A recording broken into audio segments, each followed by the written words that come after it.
Everything I've learned I have forgotten. Everything I've forgotten. You've written a book called Read This Before You Diet. Tell us about your book. Well, my book is called Read This Before You Diet because it is intended just for that, for people to read before they do another diet. So the intention of the book is to clarify the science of weight loss, and to do that as simply as possible using visuals, analogies, really simple language that's accessible to people. It is not intended to be another diet because there are already hundreds of good, useful diet books out there and very dense science books written about the topic. So this is meant to be sort of an intermediary between the dense science and a simple diet. Well, let's talk about your voice, because when I was reading it, I found it so easy to read. You know, you've got a smart approach to your subject matter. It is science-based, but it's not at all unclear. It's funny, it's direct, very easy to digest. So is that a voice that you intentionally use, or is it more of a natural voice that you have? How hard did you work on keeping that consistency of voice? So I work in this field doing consulting, so I wanted the voice of the book to be sort of like a conversation, because the work I've done with people has been a very back and forth conversation where question, answer, trying to clarify. So I wanted the book to read in a similar way to having a conversation with somebody. When the first draft, I wrote it in where I was speaking you, whereas now you'll see I write it as we, so that the reader and I sort of have a solidarity. And that's because I think that's that a lot of the struggles are struggles that a lot of people have gone through. It's not just, you know, that I take it from a sort of a superior standpoint.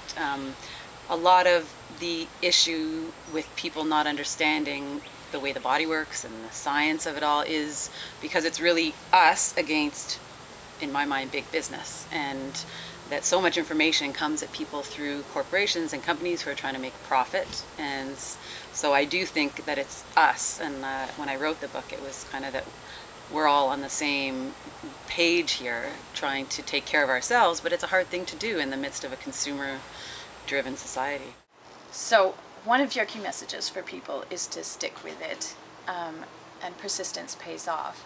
And I think that could be applied to writers just as equally as people looking for a healthier lifestyle. How have your habits of discipline helped you in getting the book finished? I think discipline is the only way to get it, definitely to get anything written. But discipline doesn't, I mean, we associate it sometimes with a negative thing, like, oh, you're so disciplined, as if you do it and you don't really like it.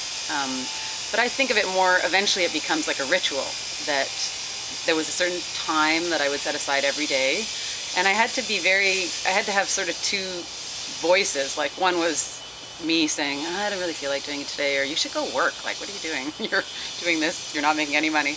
And then there was the other voice saying, sit down, sit down, sit down.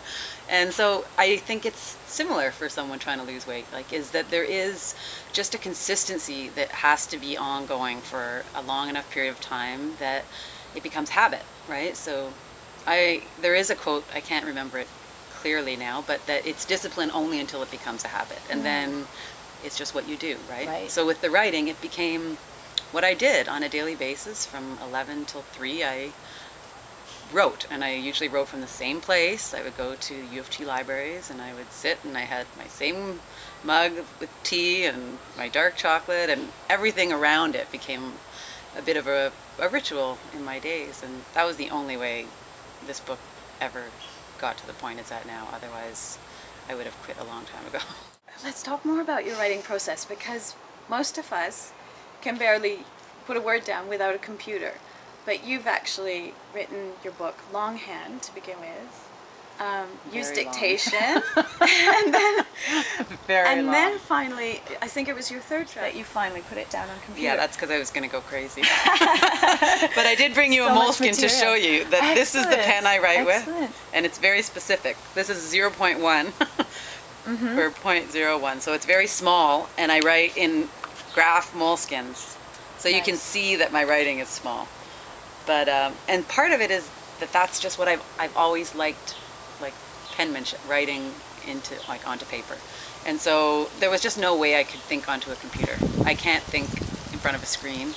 So I did the first draft all handwritten. I left spaces in between the lines so then I could go back and edit from them. But it just became messier and messier, and eventually I couldn't even really read clearly enough to type it, which I finally had to do on the third draft.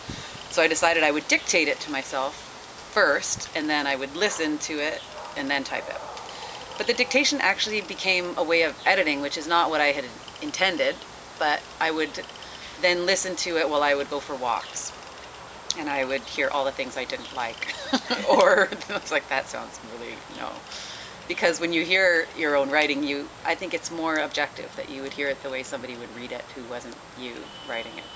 Now, you talked to me about a book called The War of Art by Steven Pressfield, and I would love you to tell us more about that book, because I think you've really managed to marry the science of a healthy diet with creativity.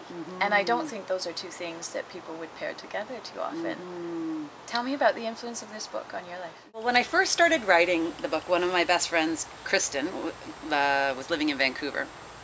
And she had been writing for a long time more screenplays and fiction. But she said, you have to read this book. It was so inspiring to her. So it was Steven Pressfield's The War of Art. So I looked for it and I couldn't find it anywhere at that time. So she mailed it, her copy, to me, and I read it and ate it up. And then she said, can you send it to Crete, Greece? Because another friend wanted to read it. So anyway, this book sort of made it around the world now. But it's because it's about overcoming resistance. That's really what he writes about. So, and resistance is something that obviously anybody wanting to pursue an art, writing, any sort of art or big venture, will be met with resistance, and often it's just our own resistance. And so I found the book to be really inspiring for me to just get past that with my own writing.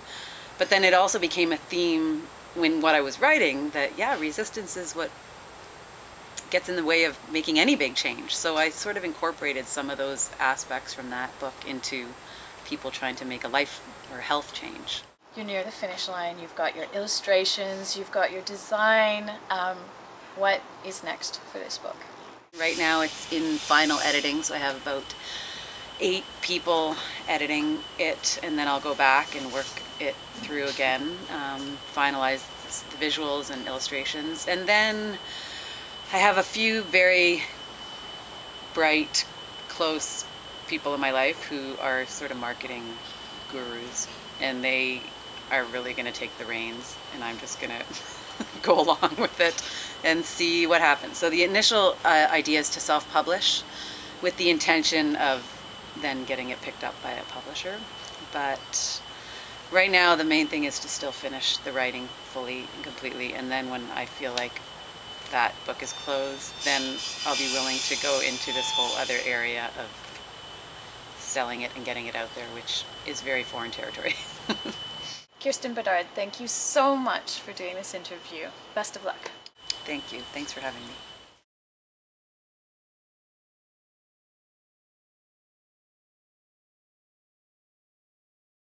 Part of the book is to get past the notion that weight loss is just about cutting calories. Because when you just focus on cutting back calories, which is very common now, especially with people have all these apps where you can add up all your calories, but that's undermining the fact that the brain is still very in charge of what's going to happen.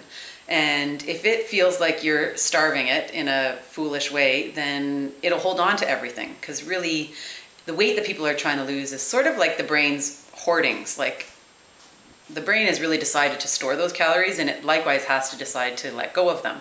And the only way to really do that is to not cause the brain to panic. And so one of the things I talk about in the book is how blood sugar, when it's kept steady, keeps the brain calm, and then you can start to cut back calories.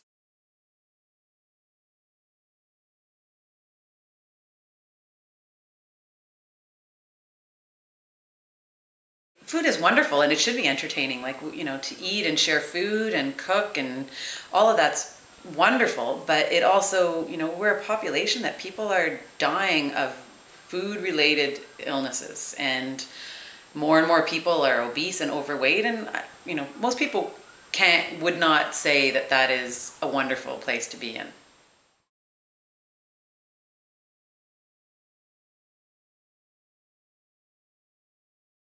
The irony is that the more knowledge that we have about the brain, the more that knowledge is being used to foster addictions that are acceptable addictions, such as sugar. And so definitely, like, I think we don't even really realize that all these ways of eating that we've been conditioned to think of as normal are really excessive. Like, there is such an abundance of variety, and we kind of can't really think of not eating the way that we eat, and yet most of it is really not about eating for fuel. It's about eating for entertainment, enjoyment, whatever you want to call it, which is not a bad thing except when it starts to cause problems.